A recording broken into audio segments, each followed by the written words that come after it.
Salut tout le monde, j'espère que vous allez bien. Aujourd'hui, je vais vous présenter une souris que j'ai achetée sur Amazon car beaucoup de monteurs me l'ont recommandée. C'est la Logitech G502 Hero.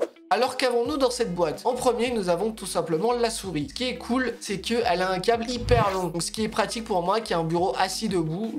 J'ai pas besoin de racheter une rallonge. Ensuite, nous avons un boîtier avec des petits poids. Ça permet de personnaliser le poids de sa souris. Alors, comment ça se passe la mise en place des poids? Tout simplement, il suffit de retirer la partie aimantée qui se situe en dessous de la souris et de mettre vos poids. Il y en a 5, ils pèsent chacun 3,6 grammes. Comment est composée cette souris? Elle a 11 boutons programmables, configurables avec le logiciel G-Hub de Logitech. Pour cela, rien de plus simple, il vous suffit d'aller sur le site de Logitech et de télécharger le G-Hub. Et ensuite de là, le logiciel va reconnaître votre souris et vous pouvez personnaliser les 11 boutons de votre souris. Elle a aussi un avantage que pas beaucoup de souris ont, c'est qu'elle a un mode double molette. C'est-à-dire que vous pouvez mettre soit à l'écran, soit en mode roue libre.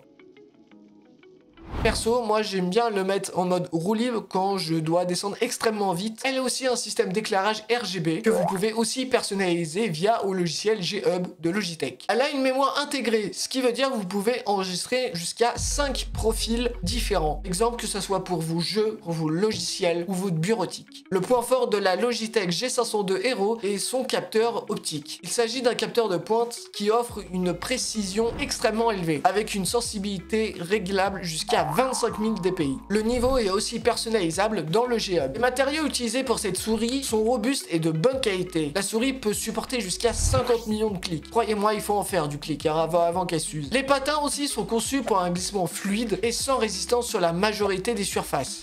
Mon avis après quelques jours d'utilisation. Franchement, j'aime beaucoup cette souris, notamment avec ses 11 boutons programmables. J'utilise beaucoup, logiquement, pour copier, couper, coller, CTRL A et CTRL S. Aussi, ce que je trouve cool, c'est qu'on peut changer le niveau de DPI avec un bouton. Pour moi, le seul point faible, c'est seulement ce bouton. Alors, je sais pas si c'est que moi, mais je trouve que, sans faire exprès, je clique trop souvent sur ce bouton qui est, pour moi, mal placé. C'est la fin de la vidéo, j'espère que vous l'avez aimé. Si vous l'avez aimé, n'hésitez pas à liker, à commenter et surtout de vous abonner. On se retrouve dans une prochaine vidéo. C'était Vic. Ciao!